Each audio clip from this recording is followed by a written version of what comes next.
من الشيطان الرجيم. بسم الله الرحمن الرحيم. وما نتنزل إلا بأمر ربك له ما بين أيدينا وما خلفنا وما بين ذلك وما كان ربك نسيا. رب السماوات والأرض وما بينهما فاعبده واصطبر لعبادته هل تعلم له سميا. ويقول الإنسان أإذا ما مت لسوف أخرج حيا.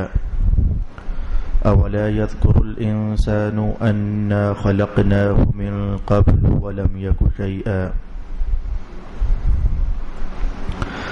فوربك لنحشرنهم والشياطين ثم لنحضرنهم حول جهنم جثيا.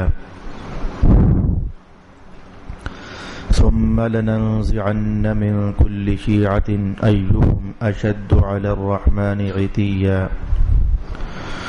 ثم لنحن أعلم بالذين هم أولى بها صليا.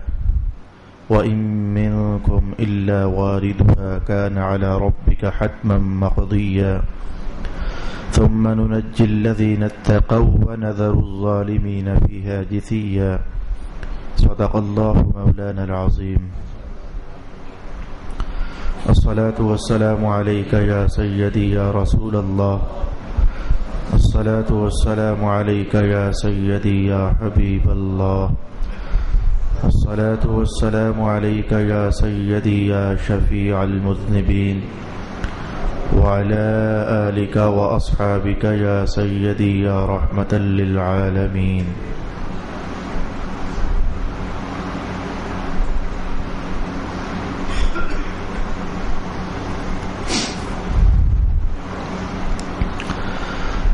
اور ہم فرشتے صرف آپ کے رب کے حکم سے نازل ہوتے ہیں.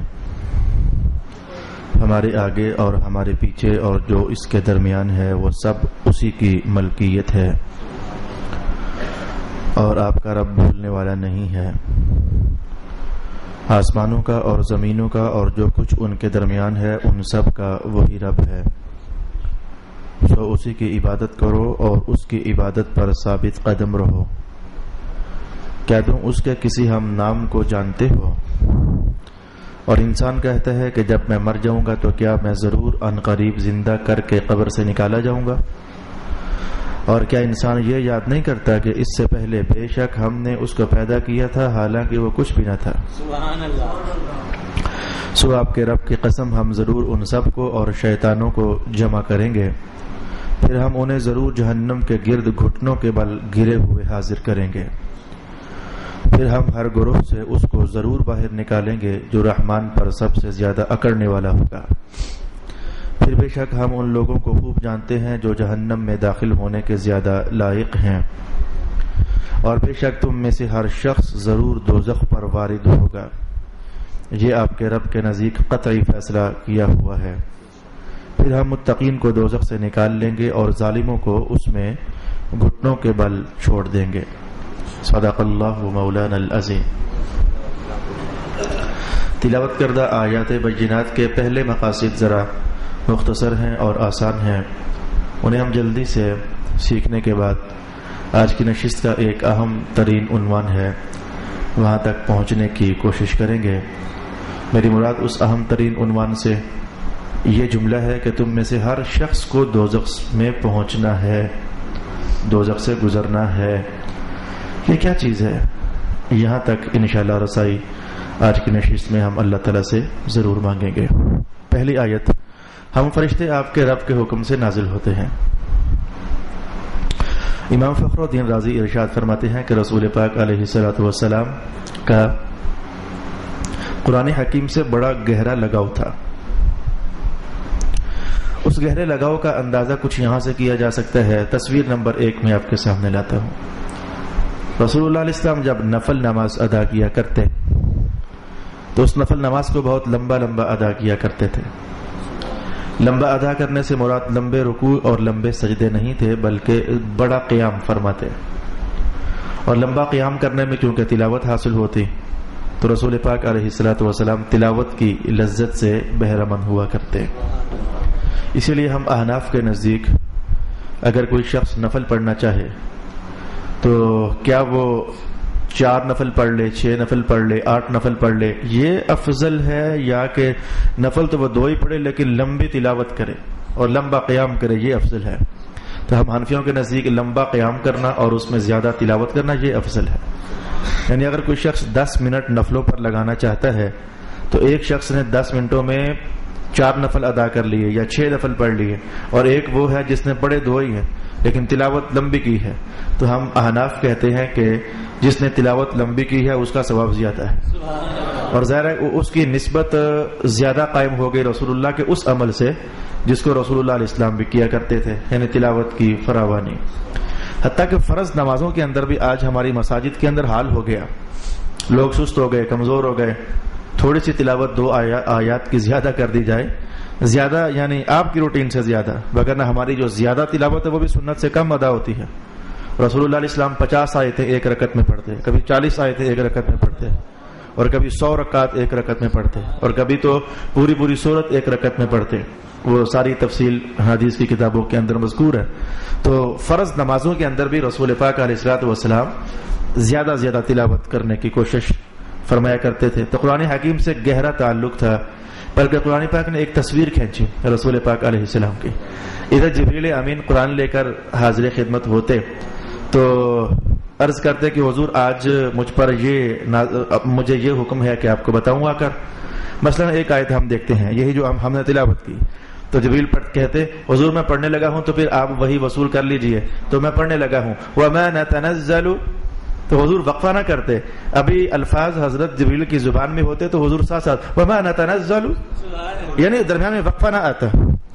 اچھا آگے کہتے جبریل امین إِلَّا بِأَمْرِ رَبِّكَ، تو ابھی اسٹاپ نہ ہوتا، حضرت جبریل امین کا اسٹاپ نہ ہوتا تو حضور فوراً ساتھ جیسے إِلَّا بِأَمْرِ رَبِّكَ، یعنی آپ اسے سمجھیں کہ استاد جیسے وہاں استادی شاگردی والا معاملہ نہیں تھا. ہمارے ہاں استاد بولے چپ کرتا ہے، شاگرد پھر بولتا ہے، تو درمیان میں وقفہ ہوتا ہے.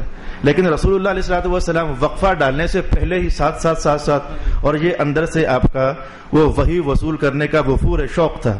تو رب کائنات نے آپ کی جو یہ ادا پائی تو اس کو قرآن کا حصہ بنایا اور فرمایا لا تحرک به لسانک لتعجل به، آپ زبان پاک کو اتنا نہ ہلائیے کہ جلدی تاکہ آپ حاصل کر لیں. لتعجل به ان علینا جمعه وقرآنہ، ہم آپ تسلی رکھیں، مطمئن رہیں، دھیرے پڑھیں، ہولے پڑھیں، ہم خود ہی آپ کے سینے میں محفوظ فرما دیں گے.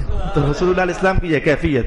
اچھا اس کیفیت کے میں نے پھر اپنے اس عنوان کو سپورٹ دینے کے لیے پڑھنا چاہا کہ رسول اللہ علیہ السلام قرآن پاک کے ساتھ گہرا تعلق رکھا کرتے تھے، حتیٰ کہ یہاں تک ارشاد فرما دیا ہم امتیوں کے لیے تم میں سے بھی بہتر وہی ہوگا، خیرکم من تعلم القرآن وعلم، تم میں سے بھی بہتر وہی ہوگا جو قرآن پڑھتا بھی ہے، پڑھاتا بھی ہے، سیکھتا بھی ہے، سکھاتا بھی ہے. اب جب میں نے یہ صرف 3 تصویریں رسول پاک علیہ السلام کی زندگی سے نکال کر آپ کے سامنے رکھی، اور بھی بہت ساری تصویریں ہیں جو رسول اللہ علیہ السلام کا وحی کا شوق رکھنا، قرآن سے گہرا تعلق رکھنا اور اسے پڑھنے کی بہت زیادہ لگن اور چاہت رکھنا، اس پر دلالت کرنے والی ہیں. میں نے 3 تصویریں ہی صرف آپ کے سامنے لائیں. اب ایسا ہوتا جیسے کہ سورت کہف شروع ہوئی تو میں نے آپ سے کہا تھا کہ رسول اللہ علیہ السلام سے لوگوں نے آ کر پوچھا کہ وہ کہف والوں کا معاملہ کیا ہے، وہ کون لوگ تھے جو غار میں جا کر چھپ گئے تھے. تو حضور نے فرمایا اچھا میں تمہیں کل بتاؤں گا. تو اب ایسا ہو گیا اللہ کا حکم کہ کل وحی نازل نہ ہوئی، پرسوں بھی نازل نہ ہوئی، ترسوں بھی نازل نہ ہوئی، 15 دن بیت گئے وہی نازل نہ ہوئی، اور ایک روایت کے مطابق 40 دن گزر گئے اور وہی نازل نہ ہوئی. تو آخرکار جب جبریل امین آئے تو وہ شوق، وہ بلبلا کہ آج وہی آئے گی، آج وہی آئے گی، آج میں اپنے رب کا پیغام سنوں گا، آج نئی تلاوت مجھے میسر ہوگی. تو پوچھ لیا جبریل کیا بات ہے، اتنی دیر کیوں کی ہے، آئے کیوں نہیں تھے، میں کب سے انتظار کر رہا تھا. جبریل بھی پہلے انہوں نے یہ جملہ کہا کہ حضور دل تو میرا بھی کرتا تھا کہ میں آپ کے پاس بار بار آؤں، اور ساتھ ہی اپنا عذر پیش کر دیا، لیکن مجبوری یہ ہے وَمَا نَتَنَزَّلُ إِلَّا بِأَمْرِ رَبِّكَ، ہم اپنی مرضی سے آتے نہیں ہیں، ہمیں اللہ بھجواتا ہے تو ہم پھر پہنچتے ہیں. تو حضور اس میں میرا کوئی قصور نہیں ہے. اللہ تعالیٰ جب حکم فرماتا ہے کہ جائیں وہی لے جائیں تو ہم تب آپ کی خدمت میں حاضر ہو جاتے ہیں. لَهُ مَا بَيْنَ أَيْدِينَا وَمَا خَلْفَنَا، جو کچھ ہمارے سامنے ہے اور جو کچھ ہمارے پیچھے ہے وہ سب اسی کے لیے ہے. وَمَا كَانَ رَبُّكَ نَسِيًّا، یہ اس جملے کو ہم 2 طریقے سے سمجھیں گے. کافروں نے تانا مارا ہوا تھا جب سورۃ والضحیٰ نازل ہوئی تو انہوں نے تانا مارا تھا. جب وحی کو تاخیر ہوئی تو انہوں نے کہا کہ جو محمد کا خدا ہے محمد کو چھوڑ چکا ہے.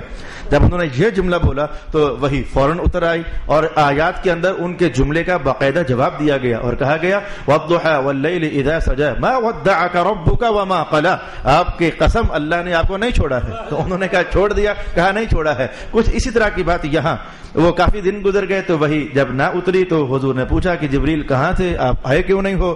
کہا حضور اللہ کہتا ہے, حکم جاری فرماتا ہے تو ہم آتے ہیں. تو میرے حضور بات یہ ہے کہ وما کان ربک نسیا, وہی جتنی مرضی لیٹ ہو جائے آپ کا رب آپ کو بھولتا تو نہیں ہے, وہ آپ کو اپنی محبت کی یاد میں رکھتا ہے. قرآن پاک کا بیان وما کان ربک نسیا, یہ نہیں ہے کہ چونکہ اللہ آپ کو بھول چکا ہے تو اس لیے وہی نازل ہوئی ہے. اللہ آپ کو بھولتا نہیں ہے. پھر میں ایک جملہ کہنے لگا ہوں, یہ اللہ کی طرف سے ذہن میں گونج گیا جملہ کہ یہ سنت خداوندی ہے, یہ طریقہ خداوندی ہے کہ مصطفیٰ جانی رحمت کو نہ بھولنا. محسوس ہوا جو میں کہنا چاہتا ہوں؟ رسول اللہ کو نہ بھولنا یہ سنت خداوندی ہے. اہل سنت اللہ تمہیں مبارک باتیاں نصیب فرمائے, برکتیں تمہیں عطا فرما دے.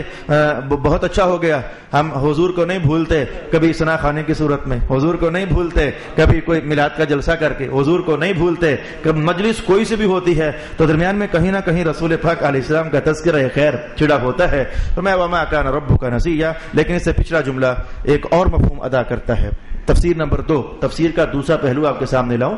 فرمایا کہ جو کچھ ہمارے سامنے ہے وہ بھی اللہ کا ہے, جو کچھ ہمارے پیچھے ہے وہ بھی اللہ کا ہے, اور اللہ بھولنے والا نہیں ہے. حضرت ابن عباس رضی اللہ تعالی عنہ ارشاد فرماتے تھے کہ یہ کیا چیز ہے, جو کچھ ہمارے سامنے ہے اور جو کچھ ہمارے پیچھے ہے وہ اللہ ہی کا ہے اور اللہ بھولنے والا نہیں ہے. فرماتے ہیں کہ ہمارے پیچھے کیا ہے, ہماری گزری ہوئی زندگی, جو کچھ ہم نے کیا. ہمارے سامنے کیا ہے, ہماری باقی زندگی اور آنے والی قیامت. گویا زندگی کے دو ہی تو رخ ہیں, ایک وہ ہے جو گزار چکے, اس میں اچھا برا کما چکے, اور ایک وہ ہے جو ان قریب ہمارے سامنے ہے, آنے والا دن, آنے والا کل, آنے والا پرسوں, آنے والا ترسوں, اور آنے والی راتیں, مہینے, ہفتے, سال. تو گویا جو ہمارا گزشتہ زمانہ ہے وہ بھی اللہ کے لیے ہے, اور جو آنے والا ہے وہ بھی اللہ کے لیے ہے. وما کان ربک نسیا. اب ایک انسان کو مثلا مجھے معلوم نہیں ہے کہ گزشتہ جمعرات کو میں نے کھایا کیا تھا, ہمارے حافظوں کا حال یہ ہے, اور معاملہ کچھ آپ کا بھی ایسا ہی ہے. اگر کہیں پوچھ لوں کہ بتا سکتے ہو 1 مئی کو آپ کے گھر میں کیا پکا تھا, آپ شاید بتا نہ سکو. بہت ساری اچھائیاں ہیں جو آپ کر چکے لیکن آپ کو یاد نہیں ہے, بہت ساری برائیاں ہیں جو آپ کر چکے لیکن آپ کو یاد نہیں ہے. مولا کائنات نے کہا تمہیں یاد ہوں یا نہ یاد ہوں, وہ جو تمہارا پچھلا زمانہ ہے اور جو تمہارا اگلا زمانہ ہے, ما کان ربک نسیا, اللہ کو تو نہیں بھولا ہے, اللہ کو تو سارا پتہ ہے. اللہ تمہاری گزشتہ حرکتیں بھی جانتا ہے, گزشتہ اعمال بھی جانتا ہے, اور آئندہ آنے والے معاملات میں جو تم کرو گے اللہ اسے بھی جانتا ہے. اس لیے تو اتنی بڑی بات رب کائنات نے ارشاد فرما دی. یہ اتنی بڑی ہم نے انسانوں کی نظر سے کہا, اللہ کے لیے بڑی نہیں ہے, اللہ کے لیے تو وہ ایک کچھ بھی نہیں ہے.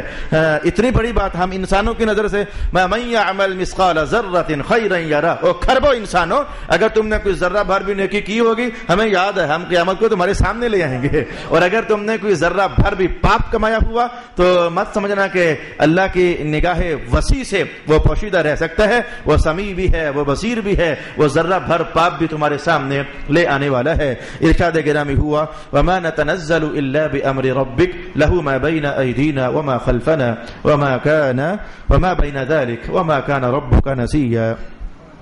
رب السماوات والارض, رب ہے آسمانوں کا اور زمین کا, وما بینہما, اور جو کچھ ان دونوں کے درمیان ہے اس کا بھی رب. محسوس ہوا گزشتہ بار میں نے کہا تھا اللہ عام طور پر ایسی بات فرماتا ہے, یہ آسمان دیکھو, یہ زمین دیکھو, جو کچھ ان کے درمیان ہے وہ دیکھو, یہ چاند دیکھو, یہ سورج دیکھو. میں نے گزشتہ چھوٹی سی مختصر بحث آپ کے سامنے لائی تھی, آج پھر کچھ ایسا ہی انداز ہو گیا. اللہ آسمانوں کا رب ہے, زمین کا رب ہے, اور جو کچھ درمیان میں ہے اس کا رب ہے. حالانکہ آسمانوں سے جو کچھ پرے ہے اللہ اس کا بھی رب ہے, زمینوں سے جو کچھ نیچے ہے اللہ اس کا بھی رب ہے, شرقوں سے جو اس پار ہے اللہ اس کا بھی رب ہے. لیکن انسانی نظر کی وسعت اور ہماگیریت صرف اتنی ہی ہے کہ اس نے آسمان دیکھا, اس سے ماورا کچھ نہ دیکھا, اس نے زمین دیکھی اور اس کے مابین جو تھا وہی دیکھا. مولا کائنات نے اسی کا حوالہ قائم کر دیا اور فرمایا کہ جو کچھ بھی ہے زمین و آسمان میں, اور یہ زمین و آسمان وہ سب کا رب ہے, فاعبدہ, تو جو اس سب کا رب ہو عبادت اس کی ہونی چاہیے.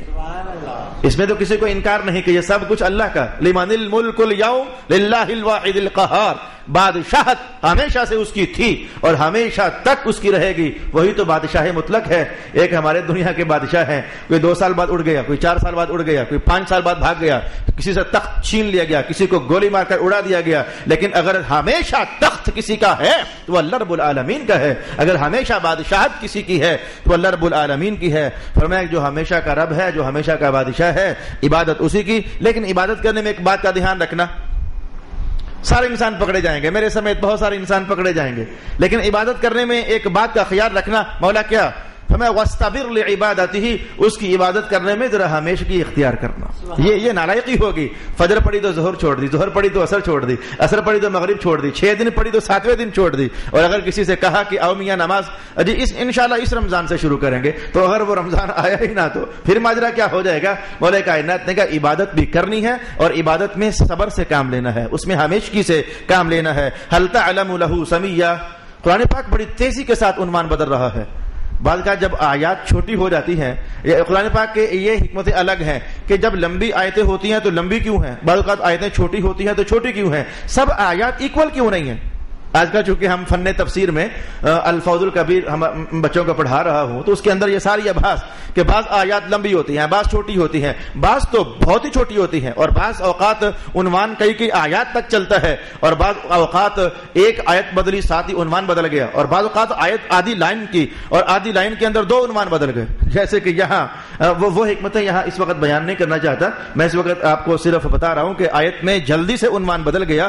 پہلے کا عباد رب ہے آسمانوں کا اور زمینوں کا، ایک بات، اور کہا کہ جو رب ہو عبادت اسی کی، دوسری بات، اور تیسری بات کہا کہ پھر عبادت میں ہمیشگی بھی اختیار کرنا، اور فوراً عنوان بدل دیا اور کہا هل تعلم له سمیہ، اللہ کا ہم نام جانتے ہو کوئی؟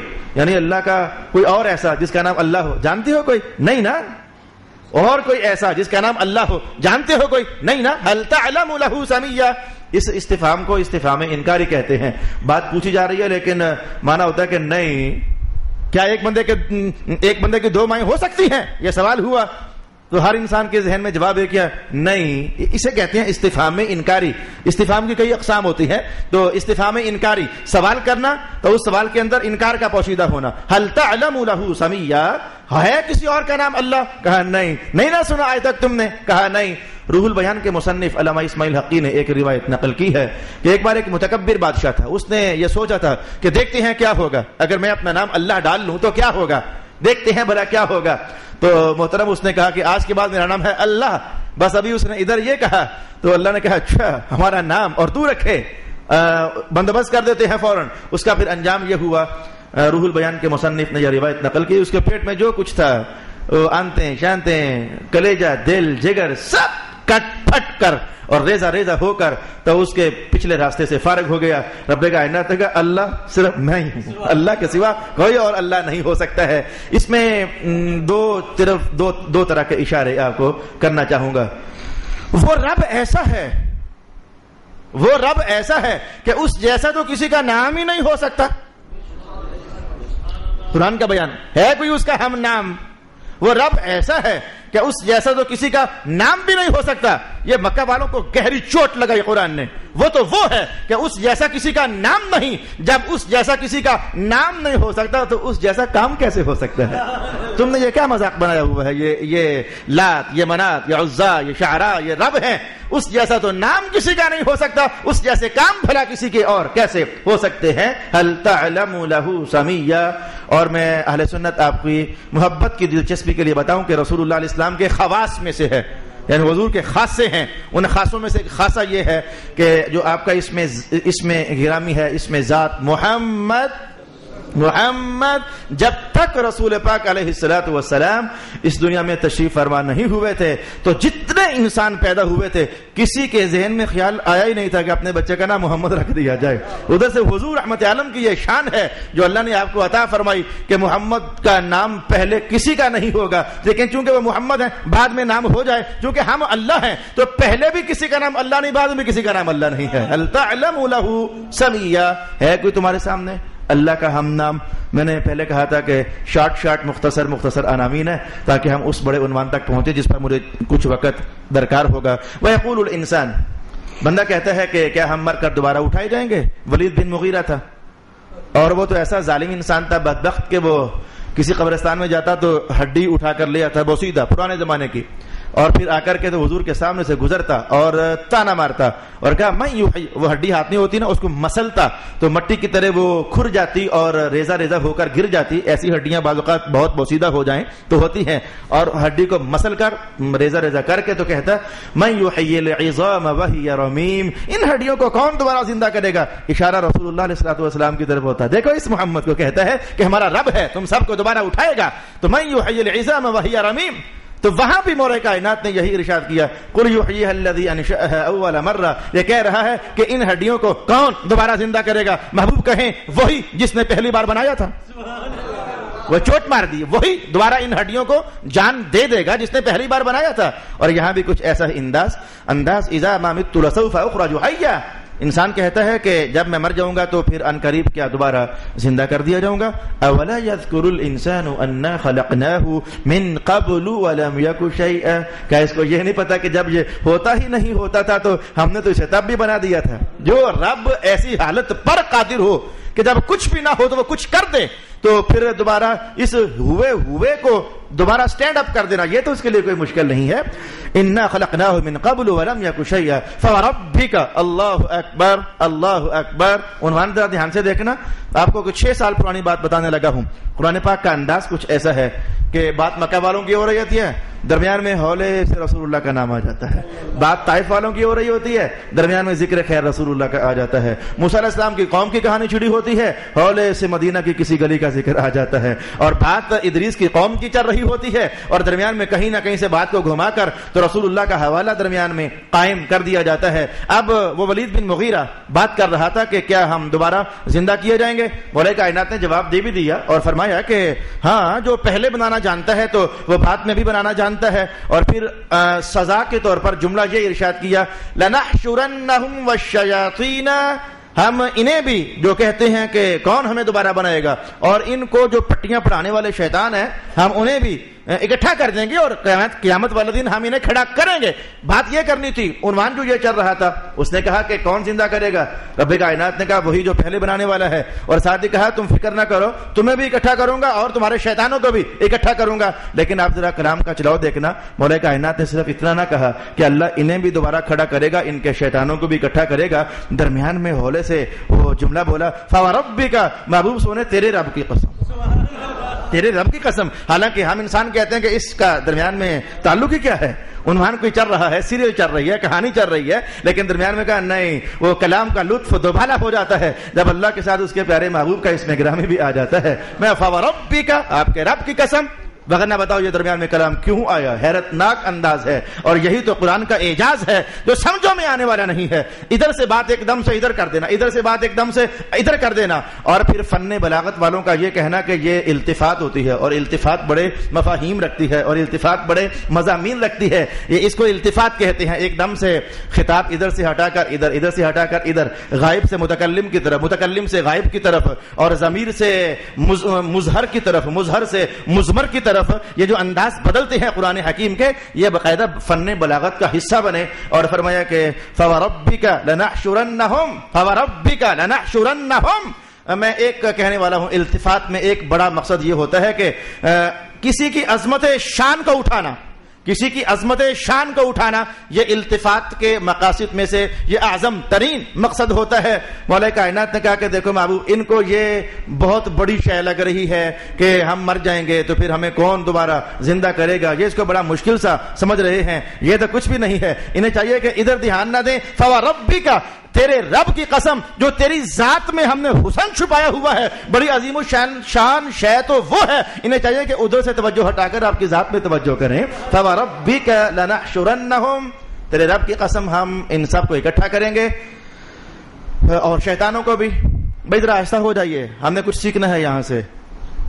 یہ ہر بری پٹی پڑھانے والا شیطان ہے. اور آپ کو آج میں یہ پھر سے بتا دوں، صرف یہ نہیں کہ آج بتا دوں، پہلے بتا چکا ہوں، آج پھر سے بتا دوں. جب ہمارا 14واں سپارہ چل رہا تھا تو میں نے چند آیات پر رک کر کے حضور کی وہ احادیث آپ کے سامنے لائی تھیں کہ رسول اللہ علیہ السلام نے فرمایا کہ ہر برائی کے لیے ایک الگ ٹولی ہے شیطانوں کی. نمازوں سے روکنے والے شیطان الگ، پھر حضور نے ان کے نام بتائے. کہ فلانے شیطان کا یہ نام ہے اور اس کا یہ کام ہے، کہا یہ ولحان ہے، یہ زمک ہے، تو کتنے سارے نام رسول پاک، یہ ابلیس ہے، یہ شیطان ہے، یہ نام بھی رسول اللہ علیہ السلام نے بتائے۔ زکاتوں سے روکنے والا شیطان الگ، نمازوں سے روکنے والا شیطان الگ، نمازوں میں کھڑے ہو جاؤ تو پھر وہ خیالات لانے والا شیطان الگ، طلاقیں میاں بیوی کے درمیان ناچاقیاں ہو کر طلاقیں ڈلوانے والا شیطان الگ، علم کے راستے سے روکنے والا شیطان الگ، شراب پلوانے والا شیطان الگ، کفر کروانے والا شیطان الگ، بتوں کو خدا منوانے والا شیطان الگ۔ تو بندہ جب بھی کوئی برائی کرتا ہے تو اس پر اصل میں شیطان غالب آ چکا ہوتا ہے، اس لیے وہ برائی کرتا ہے۔ جملہ محفوظ کرنا میں ایک بڑا گہرا سبق آپ کو بتانے لگا ہوں۔ مولا کائنات نے کہا ایک ہیں یہ کافر جو شیطانوں کی بات مان کر تو لات کو بھی رب مانتے ہیں، منات کو بھی خدا مانتے ہیں، عزا کو بھی خدا مانتے ہیں۔ ایک ہیں یہ کافر جو مان رہے ہیں کن کی؟ شیطانوں کی۔ اور ایک ہیں یہ شیطان جو اپنی بات منوا رہے ہیں، ان کا آپس میں بڑا گہرا تعلق ہے۔ وہ کہتے ہیں یہ مانتے ہیں، یہ مانتے ہیں، رہنمائی ادھر سے لیتے ہیں۔ کون کون؟ شیطان رہنمائی دیتے ہیں برائی کی، کافر لوگ رہنمائی لیتے ہیں برائی کی، تو وہ انہیں کہتے ہیں یوں کرو تو کافر ویسا کر دیتے ہیں۔ تو ان دونوں کا آپس میں بڑا گہرا تعلق ہے، کافروں کا اور شیطانوں کا۔ یہ آپس میں ایک دوسرے کی بات مانتے ہیں، ایک دوسرے کی مجالس میں پہنچتے ہیں اور ایک دوسرے کو فالو کرتے ہیں، ایک دوسرے کی اطاعت کرتے ہیں۔ مولا تو بتانا کیا چاہتا ہے؟ میں بہت آہستہ ہو گیا، سبق پر توجہ جم جائے۔ مولا بتانا کیا چاہتا ہے؟ میں کہ یہ جو تھے نا ماننے والے کافر اور یہ جو تھے نا شیطان جن کی مانی جا رہی تھی، جو پٹیاں پڑھاتے تھے اور یہ ان کی پٹیاں پڑھتے تھے، تو ایسا ہے کہ ہم ان دونوں کو اکٹھا کریں گے قیامت والے دن، دوزخ میں ڈال دیں گے۔ بولے کائنات سمجھانا کیا چاہتا ہے؟ میں سمجھانا یہ چاہتا ہوں کہ جو جن میں ہوتا ہے، جن کے ساتھ بیٹھتا ہے، جن کی محفلیں اٹینڈ کرتا ہے، جن کے ساتھ ملاقاتیں کرتا ہے، جن کو فالو کرتا ہے، جن کی اطاعت کرتا ہے، جن کی باتیں مانتا ہے، تو یاد رکھنا جیسی صحبت ہوتی ہے، جہاں سے وہ صحبت چلتی ہے تو جہاں وہ جائے گا تو انہیں بھی ساتھ ہی بھیجوں گا۔ تو جیسے کہ یہ سبق یہاں سے سیکھا جا سکتا ہے، شیطان غلط پٹیاں پڑھانے والے، کافر غلط پٹیاں پڑھنے والے، کہا یہ ایک جیسے ہیں ان کو اکٹھا کر دوں گا، یہ ایک جیسے ہیں ان کو اکٹھا کر دوں گا۔ مفسرین کرام نے کہا پھر سمجھ جاؤ، اگر شیطانوں کی ماننے والے شیطانوں کے ساتھ ہوں گے، رسول اللہ کی ماننے والے رسول اللہ کے ساتھ ہوں گے، صحابہ کے ساتھ چلنے والے صحابہ کے ساتھ ہوں گے، نیک لوگوں کی سنگت میں آنے والے ان کے ساتھ ہوں گے، مجالس سے قرآن و سنت میں پہنچنے والے، اللہ کرے گا کوئی تو نیک ہوگا ان میں، وہ ان کے ساتھ ہوں گے، اہل اللہ کے ساتھ آنے جانے اٹھنے بیٹھنے والے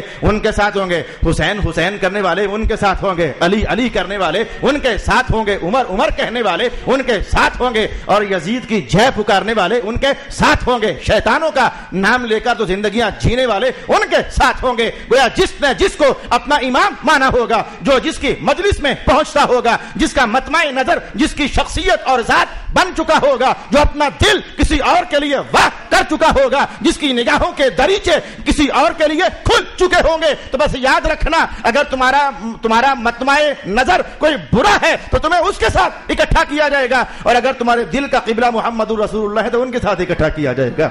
فَوَرَبِّكَ لَنَحْشُرَنَّهُمْ وَالشَّيَاطِينَ۔ اپنی صحبتوں کو چیک کرو، نوجوان خاص کر کے، بلکہ سارے ہی خاص کر کے۔ ہر بوڑھوں کی بھی صحبتیں الگ ہوتی ہیں، نوجوانوں کی صحبتیں الگ ہوتی ہیں، اپنی اپنی سنگتیں چیک کرو۔ اور یہ عنوان باقاعدہ قرآن پاک کا ہے۔ رسول اللہ علیہ السلام نے قسم بھی اٹھا لی تھی اسی عنوان پر رسول اللہ علیہ السلام نے قسم بھی اٹھا لی تھی۔ کتاب الثلاثیات کی حدیث ہے، جامع الاحادیث والمراسیل میں سیوطی نے نقل فرمائی ہے۔ کون سی حدیث؟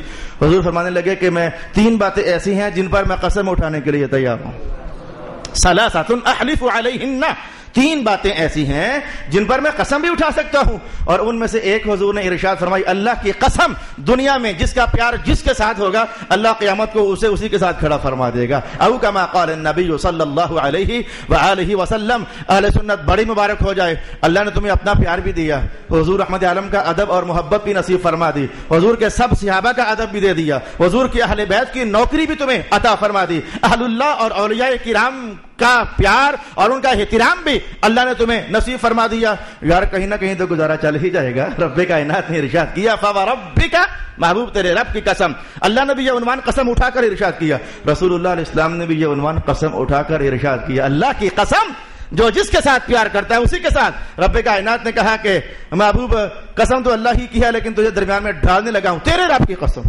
حضور رحمت عالم نے کہا اللہ کی قسم۔ رب کائنات ہے قسم تو واقعی میری ہے پر محبوب میرا انداز اپنا ہے۔ مولا کیا؟ فَوَرَبِّكَ، تیرے رب کی قسم۔ تو درمیان میں آ نا محبوب سونے، تو درمیان میں آ۔ فَوَرَبِّكَ، تیرے رب کی قسم، لنحشرنهم والشیاطین، ہم انہیں اکٹھا کریں گے اور ان کے شیطانوں کو، ثم لنحضرنهم حول جہنم جثیا، اور پھر ہم انہیں دوزخ کے ارد گرد اکٹھا کر دیں گے، ثم لننزعن من كل شیعۃ ایہم اشد علی الرحمن عتیا، ابو جہل، ابو لہب، ولید بن مغیرہ، نضر بن حارث، شیطان، لات، منات، عزا، یہ سب اکٹھے کر دیں گے، اور پھر جو مکہ کے باقی کافر تھے وہ بھی ساتھ اکٹھے کر دیں گے، دنیا بھر کے سارے کافر اکٹھے کر دیں گے۔ اور آپ کو پتا ہے نیکی کے اندر بھی کچھ عوام ہوتے ہیں اور کچھ سرغنے ہوتے ہیں۔ سرغنہ نیکی کی اصطلاحات میں شاید لفظ اچھا نہیں ہے، میں یوں کہوں گا کہ نیکی کے راستے میں جاؤ تو کچھ پیچھے چلنے والے ہوتے ہیں مقتدی درجے کے لوگ، اور کچھ وہ ایسے ہوتے ہیں جنہیں اللہ نے ہدایت کا امام بنایا ہوتا ہے۔ نیکی کی طرف بھی ایسا ہے، تبھی تو کوئی امام شافعی کا مقلد، کوئی امام احمد ابن حنبل کا مقلد، کوئی میرے محترم ابو حنیفہ کا مقلد، اور کوئی امام مالک کا مقلد، کوئی سہروردیہ سلسلے میں سر تسلیم خم کرنے والا، کوئی نقشبندیوں کا غلام، کوئی قادریوں کی جے پکارنے والا، کوئی سلسلہ اویسی میں اپنا سر تسلیم خم کرنے والا۔ تو اللہ رب العالمین نے بہر کیف اچھائیوں کے امام الگ بنائے ہوئے ہیں اور ان کے پیچھے چلنے والے الگ بنائے ہوئے ہیں۔ کچھ ایسا ہی معاملہ برائیوں کی طرف بھی ہے، کچھ ایسے ہیں جو برائیوں کے سرغنے ہیں اور بدماش ہیں، اور کچھ ایسے ہیں کہ جنہیں کچھ سمجھ ہوتی نہیں ہے، لیکن جیسے وہ بڑے کریں تو یہ ان کے پیچھے پیچھے ویسا کرتے چلے جاتے ہیں۔ یہ اچھائیوں کے اندر بھی یہ ایسا ہے اور برائیوں کے اندر بھی ایسا ہے۔ تو آپ جانتے ہیں کہ جیسے اچھائیوں کے اندر پیچھے چلنے والا اور آگے کھڑا ہونے والا برابر نہیں ہوتے، مقتدی اور امام برابر نہیں ہوتے۔ امام کو مذہب شریف نے کہا کہ باقی تو صفوں میں کئی لوگ کھڑے ہوں گے تو ایک صف بنے گے، امام اکیلا ہے تو بھی ایک صف ہے۔ آپ محسوس نہیں کرتے ہو، امام اکیلے کو پہلی صف میں کھڑا کر دیا اور بھی بڑے رتبے عطا کر دیے۔ تم جتنا مرضی بھولو، امام کے پیچھے کوئی فرق نہیں پڑتا، لیکن اگر امام بھول گیا سمجھو سب بھول گئے، سجدہ صاحب کرنا پڑے گا۔ اگر امام کی نماز گئی تو سب کی گئی، ایک امام غالب آ گیا نا سب پر تو درجہ برابر نہ ہوا۔ بتانا یہ چاہتا تھا اچھائی کی دنیا میں درجہ برابر نہ ہوا امام کا اور مقتدی کا، اور ہدایت پر چلانے والے کا اور ہدایت پر اس کی بات مان کر چلنے والے کا درجہ برابر نہ ہوا۔ برائیوں کے اندر بھی ایسا ہے، ایک وہ ہے جو بدماش ہے بھی اور بدماشی پھیلاتا بھی ہے، غنڈے تیار کرتا ہے اور لوگوں کو غلط راہوں پر چلاتا ہے، اور ایک وہ ہے جو صرف غلط راہوں پر چلتا ہے کسی کی مان کر۔ میاں یہ دونوں برابر نہیں ہیں۔ رسول پاک علیہ السلام نے فرمایا تھا جو خود بھی برا ہے اوروں کو برا بناتا ہے اس کو ڈبل گناہ، ڈبل میں نے کم کہا، میں نے بہت کم کہا، ڈبل نہیں، اس سے زیادہ۔ کتنا کو زیادہ؟ حضور پاک علیہ السلام نے فرمایا کہ جو برا تھا اس نے اوروں کو برائی پر ڈالا تو جتنا گناہ اس کا ہے وہ تو ہے ہی ہے، تو آئندہ جتنے بھی اس برائی پر چلیں گے ان سب جتنا گناہ ایک بار پھر اسے، تو پھر ڈبل تو نہ ہوا، ڈبل تو بڑا کم ہوا، یہ کئی گنا زیادہ گناہ ہو گیا۔ اب سمجھے میں کس طرف آپ کو لے جانا چاہتا ہوں۔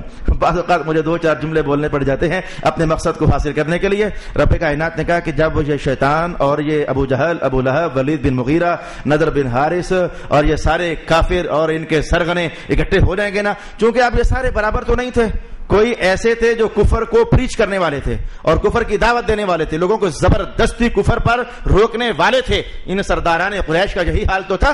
اگر کوئی غریب شخص دور سے آتا اور پوچھتا پچھاتا، پکڑا جاتا کہیں، یہ پوچھ رہا ہوتا محمد کون ہے، یہ پوچھ رہا ہوتا محمد کون ہے، بیٹھتا کہاں ہے کیسا، ملاقات کرنی ہے، کہیں یہ بات پوچھتے پچھاتے اگر پکڑا جاتا تو یہ ظالم لوگ انہیں ان کان بھرتے، وہ تو جادوگر ہے، تو کس کا پوچھ رہا ہے، وہ تو کاہن ہے، تو کس کا پوچھ رہا ہے، وہ تو شاعر ہے، وہ تو ایسا ہے، اس نے تو قوموں کے درمیان پھوٹ ڈلوا دی ہے، تو کان بھرتے۔ محسوس ہوا میں نے تصویر آپ کے سامنے کہی، کچھ ایسے تھے ان میں جو قیامت میں اکٹھے کر دیے گئے جو خود بھی گمراہ تھے اور اوروں کو بھی گمراہ کرنے والے تھے۔ مجھے بار وقت حدیث یاد آ گئی، رسول اللہ علیہ السلام فرماتے ہیں قیامت کی نشانی ہے کہ جو لوگ علم والے نہیں ہوں گے وہ علم کی مسند پر جا بیٹھیں گے، جو علم والے نہیں ہوں گے وہ علم کی مسند پر جا بیٹھیں گے۔ حضور پھر کیا ہوگا؟ فرمایا لوگ ان سے آ کر سوال کریں گے، حضور پھر کیا ہوگا؟ فرمایا وہ خود بھی گمراہ ہوں گے، اوروں کو بھی گمراہ کریں گے۔ اب لوگوں نے تو بات مان لینی ہے، جو مولانا نے کہہ دیا لوگوں نے تو مان لینا ہے۔ ان کی جانب لا کی تحقیق کیا ہے، راجے کیا ہے، مرجو کیا ہے، فتویٰ کیا ہے، ظاہر الروایت کیا ہے، نوادر الروایت کیا ہے، شواذ کیا ہے، ان کی جانب لا۔ وہ خود بھی گمراہ ہوں گے، اوروں کو بھی گمراہ کر دیں گے۔ تو جیسے میں نے پھر ایک اور تصویر لائی کہ خود گمراہ ہونا اور اوروں کو گمراہ کرنا یہ درجہ برابر نہیں ہے. مولا کائنات نے کہا ثم لننزعن من كل شيعة، جب یہ ساری کافروں کی جماعتیں، شیطانوں کی جماعتیں اکٹھی ہو جائیں گی نا، پھر ہم ان میں سے سلیکٹ کریں گے. لننزعن، نچوڑیں گے، کھینچیں گے، الگ کریں گے. اچھا مولا تو کیا الگ کرے گا؟ ایہم اشد علی الرحمن عتیا، ان سب نہ ماننے والوں میں اللہ کے سامنے زیادہ اکڑنے والا کون تھا؟ اسے ہم الگ کر دیں گے. جو سرغنہ درجے کا تھا، خود بھی برا تھا، اوروں کو برائی پر ڈالنے والا تھا، خود بھی نہ ماننے والا، اوروں کو بھی اکسانے والا کہ نہ ماننا ایک اللہ کو، تو جو اللہ کے سامنے زیادہ اکڑنے والا تھا اسے ہم الگ کر لیں گے. ثم لنحن اعلم بالذین هم اولی بها صلیا، پھر بے شک ہم ان کو خوب جانتے ہیں کہ کون زیادہ بھونے جانے کے لائق ہے. پھر ہم ان کو بھونیں گے. الفاظ قرآن کے شدید ہو گئے. ہم ان کو پھر بھونیں گے دوزخ میں. جو سرغنے درجے کے لوگ ہوں گے انہیں ہم پھر دوزخ میں بھونیں گے، اور ہم جانتے ہیں کہ کون دوزخ میں بھونا جانے کے لائق ہے. اس وقت مجھے آج ترجمے کی وہ جو ایک چوٹ تھی وہ اعلی حضرت کی پسند لگی، اس لیے انہوں نے کہا بھونا جائے گا. میرے سامنے سعیدی صاحب کا ترجمہ پڑا ہوا ہے. انہوں نے اتنا کہا کہ پھر ہر شخص، پھر بے شک ہم ان لوگوں کو خوب جانتے ہیں جو جہنم میں داخل ہونے والے ہیں. یہ اتنا زور نہ ہوا، اس میں اس جملے کا زور نہ ہوا جو زور اعلی حضرت کے ترجمے میں ہے. پھر ہم خوب جاننے والے ہیں، کسے ہم نے بھون کے رکھ دینا ہے. یا بھون کے رکھ دینا آپ بھی محسوس کرتے ہو، صاحب زبان ہو، کہ اس میں ذرا طاقت زیادہ ہے اور کافروں کو ضرب کاری بڑی قوت کے ساتھ جیسے لگائی گئی ہے. میں پہنچ گیا وہاں جہاں پہنچنے کے لیے میں دوڑ لگا رہا تھا. سمجھیے، جہاں پہنچنے کے لیے دوڑ لگا رہا تھا پہنچ گیا.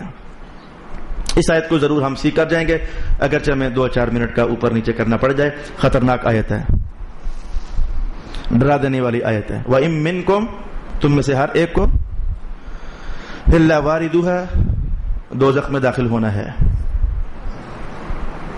یہ نفی اور اثبات حصر کا معنی دیتے ہیں. إِن مِّنكُمْ، تم میں سے ہر ایک کو، إِلَّا وَارِدُهَا، یہ ہے کہ دوزخ سے ہونا ہے، پہنچنا ہے دوزخ میں. کان علی ربک حتما مقضیا، اور یہ اللہ کا پکا فیصلہ ہے. تم میں سے ہر ایک کو دوزخ میں وارد ہونا ہے، یا تم میں سے ہر ایک کو دوزخ میں داخل ہونا ہے، یہ اللہ کا پکا فیصلہ ہے. اس آیت کو ہم سٹیپ بائی سٹیپ سمجھیں گے. یہ ایک آیت ہے لیکن بہت توجہ کے لائق ہے. صحابہ پریشان ہو گئے. اس کا سادہ سا ترجمہ یہی بنتا کہ ہر ایک کو دوزخ سے گزرنا ہے، ہر ایک کو دوزخ سے ہو کر جانا ہے. جنت میں جانے سے پہلے دوزخ آتی ہے، یہ بات یاد رکھیے. حدیث کا بیان یہی ہے کہ یوں نہیں ہے کہ جنت اس طرف ہو دوزخ اس طرف ہو، ایسا نہیں ہے. وہ جب اہل جنت نے بزم محشر سے جنت کی طرف جانا ہے تو راستے میں دوزخ پڑتی ہے، تو دوزخ کے بعد پھر جا کر جنت آنی ہے. پہلی بحث یہ ہے کہ اس آیت میں کیا یہ کہا گیا ہے کہ ہر انسان کو دوزخ میں داخل ہونا ہے، یا یہ کہا گیا ہے کہ جو خاص کر کے کافر تھے ان کے بارے میں کہا جا رہا ہے کہ تم میں سے اے کافروں ہر ایک کو دوزخ سے ہو کر جانا ہے؟ کیا کافروں کے بارے میں کہا جا رہا ہے یا کہ سب انسانوں کے بارے میں کہا جا رہا ہے؟ خواہ کافر ہوں خواہ مسلمان ہوں، سب کو دوزخ میں جانا ہے. عنوان کیا ہے اصل میں؟ ابن عباس کی تحقیق یہ ہے رضی اللہ تعالی عنہما کہ اس آیت میں صرف کافروں کا بیان ہے. وہ فرماتے ہیں کہ مجھے یہ سمجھ آتا ہے کہ اس آیت میں صرف کافروں کا بیان ہے. 2 دلیلیں ہیں میرے پاس. ابن عباس فرماتے ہیں 2 دلیلیں ہیں میرے پاس. جو یہ کہا جا رہا ہے کہ تم میں سے ہر ایک کو دوزخ میں جانا ہے، یہ صرف کافروں کا بیان ہے. میرے پاس 2 دلیلیں ہیں. دلیل نمبر 1 یہ ہے کہ ذرا پیچھے چلو نا، مسلسل باتیں چل کن کی رہی ہیں. پیچھے سے ذرا آؤ نا، پڑھ کر مسلسل باتیں چل کن کی رہی ہیں تو ہم دیکھتے ہیں کہ باتیں چل رہی ہیں. انسان کہتا ہے کہ کیا میں دوبارہ زندہ کیا جاؤں گا؟ اللہ تعالیٰ فرماتا ہے کہ جس نے پہلے بنایا پھر بنا لے گا. تیرے رب کی قسم میں ان سب شیطانوں کو اور کافروں کو دوزخ میں اکٹھا کر دوں گا اور پھر ہر ایک کو بھون کے رکھ دوں گا. یہ بیان مسلسل کافروں کا چل رہا ہے. تو فوراً بعد یہ آیت بھی کافروں ہی کے لیے ہے. کہا جا رہا تھا میں ان سب کو بھون کر رکھ دوں گا اور کافروں تم میں سے ہر ایک کو دوزخ میں ڈالوں گا. بیان ان کا چل رہا ہے. اور جہاں تک معاملہ ایمان والوں کا ہے تو رب کائنات ارشاد فرماتا ہے ان الذین سبقت لهم من الحسنى اولئک عنها مبعدون. جن لوگوں کے لیے نیکی اس سے پہلے پہنچ چکی، جو مومن ہو چکے، حاصل معنی جو مومن ہو چکے تو وہ مبعدون، بعد، دوری، بعید، انہیں تو دوزخ سے ہم دور رکھیں گے. تو رب کائنات نے خود ارشاد فرمایا ہے کہ مومن کا دوزخ سے کیا کام؟ مومنوں کو ہم دوزخ سے دور رکھیں گے، لہذا میرا عنوان مکمل ہوا۔ ابن عباس فرماتے ہیں میرا عنوان مکمل ہوا، لہذا مسلمانوں اتنا ڈرنے کی ضرورت نہیں ہے کہ ہر ایک کو تمہیں دوزخ میں جانا پڑے گا، ہر ایک کو دوزخ سے ہو کر جانا پڑے گا، حتیٰ کہ ہر ایک میں تو خواجہ غریب نواز بھی آتے ہیں، خواجہ حسن بصری بھی آتے ہیں، پھر مہر علی شاہ صاحب بھی آتے ہیں، حضرت علی بھی آتے ہیں، حضرت عمر بھی آتے ہیں، ابو بکر بھی آتے ہیں۔ اور ناراض نہ ہونا، تھوڑا سا سمجھ جانا، ہر انسان میں تو رسول اللہ علیہ السلام کے اسم گرامی بھی ہے۔ آپ بھی بحیثیت بشر دنیا میں تشریف فرما ہوئے، حقیقت چلے کچھ بھی تھی، لبادہ تو بشریت کا تھا نا، تو ہر انسان کو اگر دوزخ سے ہو کر جانا ہے تو پھر تو بچا ہی کوئی نہ۔ تو ابن عباس فرماتے ہیں میری گفتگو مکمل ہوئی، میں اس سے یہ سمجھا ہوں کہ یہ آیت ایمان والوں کے لیے نہیں ہے، یہ صرف کافروں کے لیے ہے۔ مفسرین کی دوسری جماعت جن میں حضرت جابر رضی اللہ تعالی عنہ اور دیگر بہت سارے اصحاب رسول صلی اللہ علیہ وآلہ وسلم ہیں، وہ فرماتے ہیں کہ نہیں بھائی، ہم نے خود رسول اللہ علیہ السلام سے سنا ہے کہ یہ صرف کافروں کی کہانی نہیں ہے، یہ سب کی کہانی ہے۔ حضرت جابر فرماتے ہیں کہ ہم نے خود سنا ہے رسول اللہ علیہ السلام سے کہ اس آیت کا معنی یہ ہے وَإِن مِّنكُمْ إِلَّا وَارِدُهَا، تم میں سے ہر ایک کو دوزخ سے گزرنا ہے، وارد ہونا ہے یا داخل ہونا ہے۔ یہ جو میں کبھی کہتا ہوں نا وارد ہونا اور کبھی کہتا ہوں داخل ہونا، یہ تفسیریں بدل رہا ہوں، وہ تھوڑی دیر کے بعد بات آپ کے سامنے لے آؤں گا۔ تو حضرت جابر رضی اللہ تعالی عنہ اور دوسرے بہت سارے اصحاب رسول فرماتے ہیں کہ خود رسول اللہ علیہ السلام فرماتے ہیں کہ اس آیت کا معنی یہ ہے کہ تم میں سے ہر شخص کو دوزخ میں جانا ہے۔ فرماتے ہیں دلائل ہیں، ہمارے پاس بھی دلائل ہیں۔ حضرت جابر کہتے ہیں ہمارے پاس بھی دلائل ہیں۔ دلائل کیا ہے؟ فرماتے ہیں ذرا یہ آیت پڑھ کر ذرا تھوڑا سا آگے چلو تو آپ کو بات سمجھ آئے گی، تو میں آگے جانے لگا ہوں۔ تم میں سے ہر ایک کو دوزخ پر وارد ہونا ہے اور یہ اللہ کا پکا فیصلہ ہے، پھر ہم متقین کو دوزخ سے نکال لیں گے۔ اگلی آیت یہ ہے، پھر ہم متقین کو دوزخ سے نکال لیں گے۔ تو فرماتے ہیں کہ جائیں گے تو نکالیں گے نا، اگر متقین دوزخ میں گئے ہی نہیں تھے تو پھر نکالیں گے کیسے؟ وہ گئے تھے تو ہی نکالا جائے گا نا۔ تو اگلی فوراً آیت بتاتی ہے کہ ایمان والے بھی دوزخ میں جائیں گے۔ اور بھائی بڑا سینسیٹیو مسئلہ ہے، یہاں پورے زاویوں کے ساتھ پوری جہتوں کے ساتھ میں بیان نہیں کر سکتا، لیکن جتنا کو میں آپ کے لیے کلیکٹ کر کے لایا اتنا تو سمجھیں۔ فی الحال دو مذہب بیان کر رہا ہوں، تو کہا نہیں جی یہ مسلمان بھی دوزخ میں جائیں گے اور کافر بھی دوزخ میں جائیں گے، اور دلیل اگلی آیت پیش کر دی، ثم ننجی الذین اتقوا، پھر جو متقین ہوں گے انہیں ہم نجات دے دیں گے، وَنَذَرُ الظَّالِمِينَ فِيهَا جَثِيًّا، اور جو ظالم طبقہ تھا وہ اندر ہی رہ جائے گا، انہیں ہم اندر ہی چھوڑ دیں گے گھٹنوں کے بل پڑے ہوئے۔ تو لہذا سب کو دوزخ میں جانا ہے۔ تو ابن عباس فرماتے ہیں کہ پھر وہ جو میں نے آیت پڑھی اس کا جواب کیا ہوگا کہ جو ایمان والے ہیں انہیں دوزخ سے دور رکھا جائے گا، اس کا معنی کیا ہوگا؟ حضرت جابر کہتے ہیں میں نے جو رسول اللہ سے سنا تھا وہ یہ تھا کہ دوزخ میں جائیں گے سب، ایمان والے بھی اور کافر بھی، لیکن ہوگا یہ کہ وہ رب جس نے پہلے ہی سے ایک نقشہ سامنے کیا ہوا تھا حضرت ابراہیم علیہ السلام کا، آگ میں جانے والا، وہ نقشہ کیا تھا؟ یا نارو کونی بردن وسلاما علی ابراہیم، اے آگ میرا پیغمبر تجھ میں آ گیا، لیکن دھیان رکھنا بال بھی نہیں جلنا چاہیے۔ تو پھر جلا تھا؟ نہیں جلا تھا نا۔ تو جو رب یہ نقشہ دکھا رہا ہے تو وہ قادر ہے کہ کافر بھی دوزخ میں جائیں، ایمان والے بھی دوزخ میں جائیں، کافروں کو آگ جلائے اور ایمان والوں کو جلائے نہیں بلکہ چیخے۔ حدیث کا بیان، ایمان والوں کے سامنے دوزخ چیخے، اور وہ چیخ کیا ہے؟ او ایمان والے جلدی سے ہٹ جا، تیرے نور سے میری آگ بجھی چلی جا رہی ہے۔ تو لہذا جو رب کائنات نے کہا وہ ٹھیک ہی تو کہا کہ ایمان والوں کو دوزخ سے دور ہی رکھا جائے گا، بھلے یہ جائیں اندر لیکن آگ کی تپش اور سیک انہیں جلائے گا تو نہیں، آگ کے سیک سے یہ دور ہی ہیں۔ یہ دونوں آیتیں اپنے اپنے محمل پر واقعہ ہو گئیں۔ مختصر میں نے کہا ہے اللہ نے جس کو فہم نصیب کیا۔ یہ بحث نمبر 1 میں نے کہی، کیا سب کو دوزخ میں جانا ہے یا صرف کافروں کو دوزخ میں جانا ہے؟ اور فتویٰ دوسرے قول پر ہے، یہ بھی آپ کو بتا دوں، فتویٰ دوسرے قول پر ہے کہ سب کو دوزخ میں جانا ہے۔ وَإِن مِّنكُمْ إِلَّا وَارِدُهَا، رب کائنات نے جانے کی بات نہیں کی، یہ بار بار میں بول رہا تھا تاکہ آپ کا ذہن ایک نقطے پر رکے اور پھر میں وہ اصل کہانی آپ کے سامنے لاؤں۔ مولا کائنات نے کہا تم میں سے ہر ایک کو دوزخ پر وارد ہونا ہے، تم میں سے ہر ایک کو دوزخ پر وارد ہونا ہے، اور وارد ہونے کا سمپل سا معنی پہنچنا ہے، تم میں سے ہر ایک کو دوزخ پر پہنچنا ہے۔ اچھا تو میں نے کہا کہ کافروں کو بھی دوزخ پر پہنچنا ہے، ایمان والوں کو بھی دوزخ پر پہنچنا ہے، فتویٰ اسی بات پر ہے۔ تھوڑی سی کہانی میں نے بتا دی کہ جب ایمان والے دوزخ پر پہنچیں گے تو دوزخ انہیں جلائے گی نہیں. جو متقی درجے کے لوگ ہیں دوزخ انہیں جلائے گی نہیں. کہاں لکھا ہوا ہے اگلی آیت ثم ننجی الذین اتقوا, جو تقوی والے ہوں گے تو دوزخ میں جائیں گے تو ہم انہیں نجات ہی میں رکھیں گے, انہیں ہوگا کچھ نہیں, وہ نجات میں رہیں گے. اور حدیث کا بیان بھی میں نے اس پر آپ کو بتا دیا. اب اس عنوان کی بحث نمبر 2 جو اپنے مقام پر 3 جہتوں پر مشتمل ہے وہ سمیٹوں گا تو لگتا ہے کہ عنوان سمٹ جائے گا. دھیان رکھنا, ہر ایک کو دوزخ میں پہنچنا ہے. اس کی ایک کیفیت وہ ہے جو رسول پاک علیہ الصلوۃ والسلام نے بیان فرمائی, اور دوسری بھی وہ ہے جو رسول اللہ علیہ السلام نے بیان فرمائی, اور تیسری بھی وہ ہے جو رسول اللہ علیہ السلام نے ارشاد فرمائی. دوزخ میں وارد ہونے کی کیفیات الگ الگ, جیسے بزم محشر میں پہنچنے کی کیفیات الگ الگ, جنت میں جانے کی کیفیات الگ الگ, قبر میں ہونے کی کیفیات الگ الگ, تو ایسے ہی یہ دوزخ میں وارد ہونے کی کیفیات بھی الگ الگ. مثلا کیفیت نمبر 1 جسے امام مسلم نے نقل فرمایا اور بھی بہت سارے محدثین نے, رسول اللہ علیہ السلام فرماتے ہیں کہ ہر ایک کو دوزخ پر یوں پہنچنا ہے کہ اللہ تعالی جنت میں بھیجنے سے پہلے راستے میں جو دوزخ آتی ہے دوزخ کے اوپر ایک پل لگا دے گا جس کا نام پل صراط ہے. پل لگا دے گا تو پھر حکم ہوگا چلو سارے اس پر سے گزرو.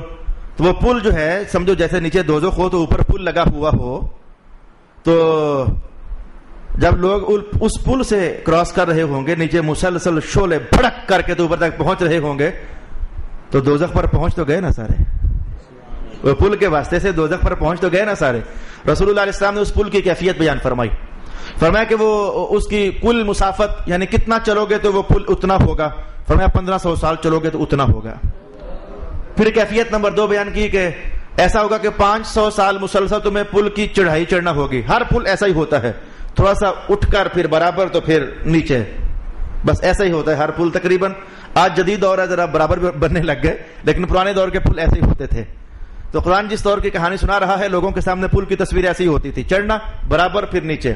500 سال مسلسل چڑھو گے تو چڑھائی پوری ہوگی, 500 سال مسلسل برابر چلو گے پل کے اوپر سے تو اس کی برابر سطح ختم ہو جائے گی. پھر 500 سال مسلسل اترو گے تو پھر اس کا اختتام ہو جائے گا. 1500 سال چلنا ہے. پھر فرمایا کہ اس میں اور بات بھی ہے, یہ پل بہت چوڑا نہیں ہوگا, یہ پل بہت چوڑا نہیں ہوگا. یہ حضور کتنا کو ہوگا, فرمایا کہ یہ بال سے بھی زیادہ باریک ہوگا. ادق من الشعر او ارق من الشعر, یہ بال سے بھی زیادہ باریک ہوگا. اور میں کہ ادق من السیف, اور تلوار سے بھی زیادہ تیز ہوگا. اس پل سے تمہیں گزرنا ہے. اور پھر فرمایا کہ اللہ رب العالمین نے اس پل کے دونوں طرف وہ جیسے خواتین اپنے بالوں کو جکڑنے کے لیے کیچر لگاتی ہیں, وہ تصویر کیچر کی, وہ آنکڑے سے بنے ہوتے ہیں, وہ کیچ کرتے ہیں, میں اس پل کے دونوں طرف بس وہ کیفیت ہوگی, وہ شروع سے لے کر آخر تک وہ پکڑنے والے کیچر گویا لگے ہوئے ہوں گے. اب جب حکم ہوگا چلو بھائی گزرو پل سے, سامنے جنت دے کر للچائیں گے تو سب, لیکن جب گزرنے لگیں گے حضور فرماتے ہیں کافروں کا تو حال یہ ہوگا, وہ ابھی پل پر چڑھے کٹ کر دوزخ میں جا گرے, پل پر چڑھے کٹ کر دوزخ میں جا گرے, پل پر چڑھے کٹ کر دوزخ میں جا گرے. کافر تو دھڑا دھڑ دھڑ دھڑ دھڑ دھڑ دوزخ میں گرتے چلے جائیں گے. جہاں تک ایمان والوں کا معاملہ ہے تو فرمایا جیسا درجہ ان کا دنیا میں ایسا ہی ادھر, جیسا درجہ دنیا میں پا گئے ویسا ہی ادھر. حضور کیفیت تھوڑی سی ارشاد ہو جائے, فرمایا کچھ تو ایسے گزر جائیں گے جیسے بجلی کا کوندا, آسمان پر بجلی چمکی چند سیکنڈ میں ختم, تو وہ ادھر پل پر چڑھے وہ پہنچے. کچھ تو پل صراط ایسے گزر جائیں گے, اور فرمایا کچھ پل صراط یوں گزر جائیں گے کہ جیسے ہوا تیز, اور کچھ پل صراط سے یوں گزر جائیں گے جیسے پرندہ تیز اڑ کر. وہ اڑیں گے نہیں لیکن اڑ کیفیت رفتار. کچھ وہ ہوں گے جو دوڑ لگا کر, کچھ وہ ہوں گے جو اپنی قربانی کے بکروں پر بیٹھ کر, یہ حدیث ہر سال آپ سنتے ہو. کچھ وہ ہوں گے جو اپنے قربانی کے جانوروں پر بیٹھ کر وہ گئے, کچھ وہ ہوں گے جنہیں پیدل چلنا پڑے گا, کچھ وہ ہوں گے جو پیدل چلیں گے لیکن وہ جیسے ٹھڈا لگتا ہے تو وہ جو آنکڑے ہیں نا درمیان میں آنکڑے, تو وہ کسی کو ایک لگا گرا پھر اٹھا زخم کھایا, پھر چلنا چاہا تو ادھر سے ایک لگا پھر اٹھا پھر چلا, پھر ایک ادھر سے آنکڑا لگا, وہ کیچر ٹائپ چیز, تو وہ کئی بار گرے گا کئی بار اٹھے گا زخم کھائے گا تو آخر کار پل سے گزر جائے گا. اور کوئی ایسے جیسے گھسٹ کر جیسا درجہ ادھر پایا ویسے پل صراط سے گزرنا پڑے گا. تو بس میں اس وقت کچھ زیادہ نہیں کہنے لگا. اور مومنوں میں سے کچھ مومن ایسے ہوں گے جو پل صراط پر جو ہی چڑھیں گے تو پھسل کر تو دوزخ کے اندر جا گریں گے، کیونکہ یہ پل صراط دوزخ کے اوپر بچھا ہوا ہے۔ تو کچھ ایسے یہ مختلف کیفیات رسول پاک علیہ الصلوۃ والسلام نے ارشاد فرمائی۔ جب اہل جنت جنت میں چلے جائیں گے تو امام مسلم کا یہ جملہ انتہائی دلچسپی کا حامل ہے۔ فرماتے ہیں کہ جب اہل جنت جنت میں چلے جائیں گے تو وہ وہاں جا کر کے اپنے رب سے جھگڑا کریں گے، اور الفاظ یہ تھے امام مسلم کے کہ اتنا جھگڑا کریں گے کہ کوئی بندہ اپنا حق وصول کرنے کے لیے بھی اتنا جھگڑا نہیں کرتا جتنا وہ کریں گے۔ میرے حضور جھگڑے کا عنوان کیا ہوگا؟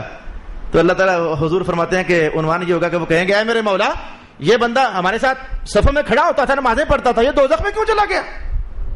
ہم نے کئی بار اسے روزہ رکھے دیکھا، ہمارے ساتھ یہ طواف کرتا تھا، حج کرتا تھا، قرآن پڑھتا تھا، اعتکاف بیٹھتا تھا، تو ہمارے شانہ بشانہ ہوتا، یہ دوزخ میں کیوں چلا گیا؟ اللہ تعالیٰ فرمائے گا بس تم رہنے دو اپنا کام کو۔ نہیں نہیں نہیں مولا، وہ کیا ہو گیا؟ اللہ تعالیٰ فرمائے گا تمہیں کہا نا تم اپنا کام کرو۔ نہیں نہیں مولا، اپنا کام نہیں، یہ دوزخ میں گیا کیوں؟ نکال اسے۔ چونکہ رسول اللہ علیہ السلام نے فرمایا کہ اتنا جھگڑا کریں گے کہ جیسے کوئی بندہ اپنا حق وصول کرنے کے لیے بھی نہیں کرتا، بار بار بار بار بار بار بار بار۔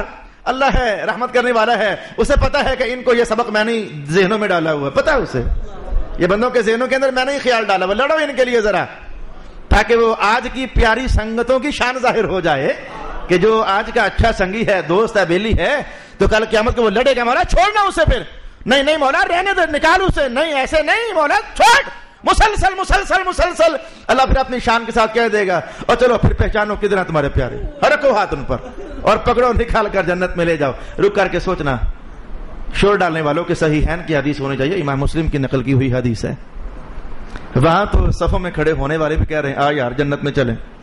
ابھی حدیث کے الفاظ بتائے، کتنی شرمناک بات ہے کہ بندہ اٹیک کرے رسول اللہ پر یہ کہتے ہوئے کہ ہر کو اپنی اپنی پڑی ہوگی، کون کسی کو بچانے والا ہوگا؟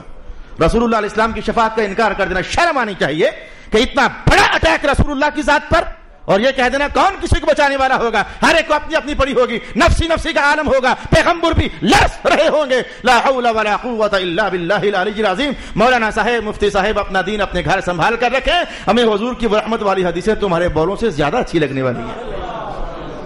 وہاں تو اور بھی بڑی لڑائیاں ہیں، وہ سقط کی لڑائی بھی ہے، نہیں کہہ سکتا وہ سقط کی لڑائی کیا ہے، سقط کی لڑائی بھی ہے۔ ایک بچہ اپنے رب سے لڑے گا اور اپنے والدین کو جب تک چھڑا نہیں لے گا تب تک وہ چپ نہیں کرے گا، حتیٰ کہ اللہ تعالیٰ بھی کہے گا بو لڑاکا ہے تو، یہ حدیث کے الفاظ کے میں نے پٹاری میں ترجمہ کر دیا، بو لڑاکا ہے تو، اور اپنے والدین کے لیے اتنا تو لڑ رہا ہے، انت علبت الخصام، اتنی لڑائی اپنے والدین کے لیے۔ تو خیر وہ بھی انہیں، تو یہ ایک کیفیت کچھ لوگوں کے لیے دوزخ پر پہنچنا یعنی پل صراط سے گزرنا۔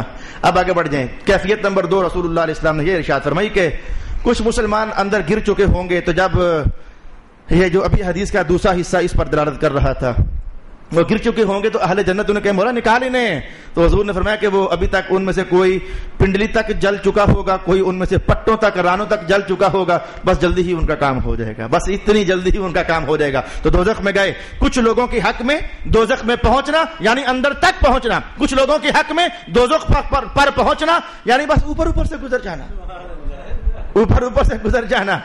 اور جیسے وہ سعودی شہزادے نالائق لوگ، سعودی شہزادے وہ طواف ہیلی کاپٹر پر کرتے ہیں، انہیں کیا غرض رسول اللہ کی سنت سے؟ وہ ہیلی کاپٹر گھماتے ہیں ہمارا طواف ہو گیا، حالانکہ ہیلی کاپٹر کا طواف سے کیا تعلق ہے؟ اچھا واپس آئیے، تو کچھ لوگ بس اوپر اوپر سے گزر گئے۔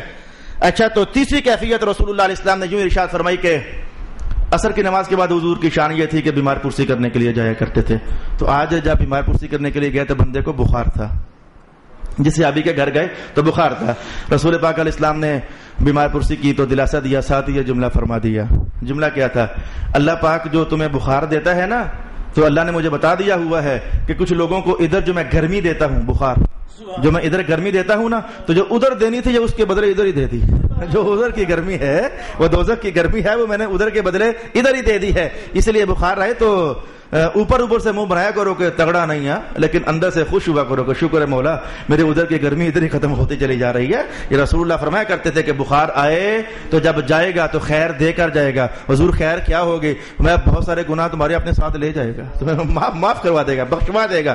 اچھا میں نے 2 بحثیں آپ کے لیے کی، بہت مشکل بحثیں تھیں، سمجھ آئی ہے تو الحمدللہ، سمجھ نہیں آئی باقاعدہ پھر مجھ سے ٹائم لے لینا یا کسی عالم کے پاس جا کر بیٹھ جانا کہ اس آیت کا مفہوم کیا ہے، کیونکہ پیچیدہ تھی، میں نے اس لیے ٹائم زیادہ لے لیا۔ تم میں سے ہر ایک کو دوزخ پر سے جانا ہے۔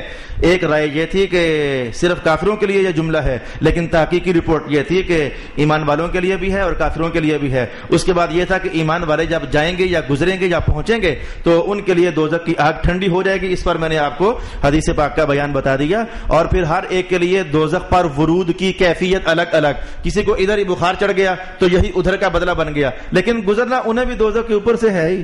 اب ذرا یہ ہوگا کہ وہ فرق پڑ گیا، وہ کام پورا ہو چکا ہے۔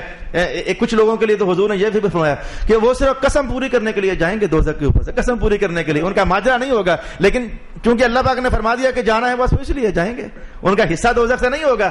جیسے کہ نبیوں کو بھی موت کا جام پینا ہے کیونکہ اللہ کا فیصلہ ہے، ورنہ موت آتے ہی ساتھ ہی ان کی ایک نئی زندگی شروع ہو جاتی ہے۔ ایسے ہی حضور فرماتے ہیں کچھ لوگوں کے لیے بس قسم پورا کرنے کے لیے، اللہ کی گل ہے، بات ہے تو پوری ہو جائے، بس اس لیے وہ دوزخ سے گزرے۔ حضور وہ کون ہوں گے؟ یہ بھی حضور نے بیان کیا، وہ کون ہوں گے جو صرف قسم پوری کرنے کے لیے بس دوزخ سے گزریں گے؟ فرمایا یہ وہ ہوں گے جن کے 3 بچے دودھ پینے کے زمانے ہی میں مر گئے ہوں گے، بچپن ہی میں مر گئے ہوں گے۔ یہی وہ حدیث ہے کہ حضرت عائشہ نے پوچھ لیا حضور جن کے 3 نہ مرے تو 2، میں چلے وہ بھی۔ تو کہا حضور جن کے 2 نہ مرے ہوں تو 1، میں چل وہ بھی۔ کہا حضور جس کا 1 بھی نہ مرا ہو تو پھر؟ کہا چلو اگر اس کے لیے کوئی بھی نہیں ہے تو میں محمد ہوں نا اس کے لیے، میں محمد ہوں نا اس کے لیے۔ او کما قال النبی صلی اللہ علیہ وآلہ وسلم۔ میرے ساتھ دوستو، آپ کی بہت مہربانی، آپ نے اپنا اور میرا وقت بچایا، وگرنہ اتنی سی بحث میں آئندہ اگلی نشست میں کیسے پہنچاتا۔ تو آج کے سبق کا حصہ تھا، تو ہم نے ایک مشکل ترین مقام سمجھنے کی کوشش کی، اللہ نے ہماری مدد فرمائی۔ اللہ تعالیٰ میرا اور آپ کا حامی و ناصر۔ وآخر دعوانا الحمدللہ رب العالمین۔